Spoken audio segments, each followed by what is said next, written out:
వీడియోలోకి వెళ్ళే ముందు మొదటిసారి కనుక అయితే మా ఛానల్ చూస్తున్నట్లయితే ప్లీజ్ లైక్, షేర్, సబ్స్క్రైబ్. ఏపీలో ఇప్పుడు వైసీపీ ఎమ్మెల్యేల మీద అనర్హత వేటు విషయంలో పెద్ద ఎత్తున చర్చ సాగుతుంది. సభకు హాజరు కాని ఎమ్మెల్యేల విషయంలో స్పీకర్ తీసుకునే నిర్ణయాలు ఎలా ఉంటాయని కూడా ఆలోచిస్తున్నారు. సభా నిబంధనలు ఏవి చెబుతున్నాయని కూడా డిస్కస్ చేస్తున్నారు. స్పీకర్ అనుమతి తీసుకుని సభకు గైర్హాజరైతే పర్వాలేదు, కానీ అదే స్పీకర్ దృష్టిలో పెట్టకుండా సభకు దూరంగా ఉండడం అంటే దానికి ఏ విధమైన చూడాలి అన్నది ఇప్పుడు మేధావుల నుంచి అంతటా తీవ్ర స్థాయిలో చర్చ సాగుతుంది.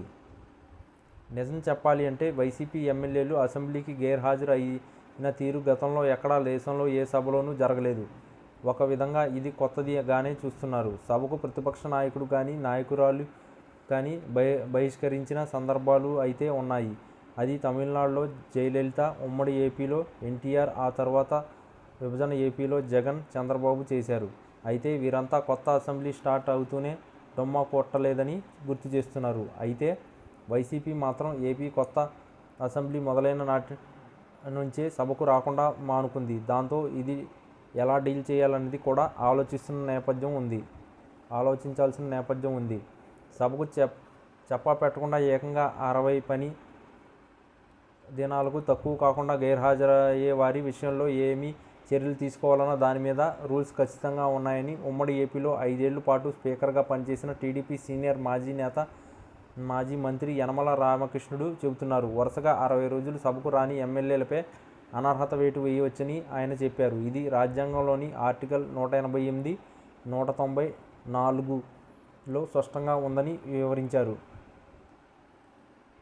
అంతేకాదు, ఈ ఆర్టికల్ ప్రకారం ఏ ఎమ్మెల్యే అయినా అనర్హత వేటుని ఎదుర్కొంటే ఆయన మళ్ళీ ఎన్నికల్లో పోటీ చేయవచ్చా, చేయకూడదా అన్నది కోర్టు నియంత్రణ మేరకు మాత్రమే ఆధారపడి ఉంటుందని అన్నారు. అంటే గౌరవ సభ పట్ల సరైన తీరున స్పందించకుండా దూరంగా ఉంటే సభ్యుడు మళ్ళీ ఎందుకు ఎన్నికల్లో పోటీ చేయాలి అనేది కూడా ఇక్కడ వస్తుందని అంటున్నారు. ఒక అనర్హతతోనే ఈ చర్య ఆగదని కోర్టు కూడా తప్పుదారి ఎన్నికల్లో పోటీ చేయకూడదని తీర్పు ఇస్తే మాత్రం ఆ ప్రకారం నడుచుకోవాల్సి ఉంటుందని యనమల వివరించారు.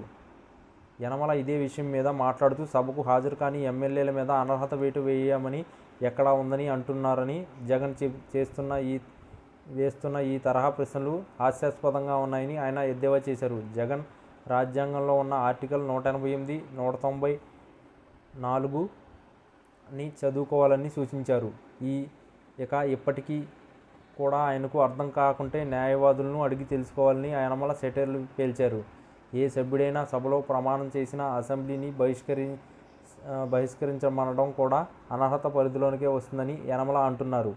ఇక స్పీకర్ అయ్యన్న పాత్రుడు కానీ, డిప్యూటీ స్పీకర్ రఘురామకృష్ణరాజు కానీ సభకు ఎవరైనా వస్తారా? గైర్హాజరు అయితే మాత్రం వారి సభ్యత్వాలు పోతాయని స్పష్టం చేస్తున్నారు. ఆ లెక్కన చూస్తే వైసీపీకి చెందిన 11 మంది ఎమ్మెల్యేల సభ్యత్వాలను పోతాయన్న చర్చ అయితే వాడిగా సాగుతుంది. యనమల రాజ్యాంగాన్ని ఉపాసన పట్టేశారు. స్పీకర్గా ఆయన రూలింగ్స్ కూడా అన్నీ పర్ఫెక్ట్గా ఉంటాయి. ఇప్పుడు ఈ మాజీ స్పీకర్ ఆర్టికల్ 188, 194 గురించి చెప్పడం ద్వారా అనర్హత వేటు ఖచ్చితంగా వేయవచ్చు అని క్లారిటీ ఇచ్చినట్లు అయింది అంటున్నారు. చూడాలి మరి దీని మీద స్పీకర్ ఆఫీస్ ఏ విధంగా రెస్పాండ్ అవుతుందో.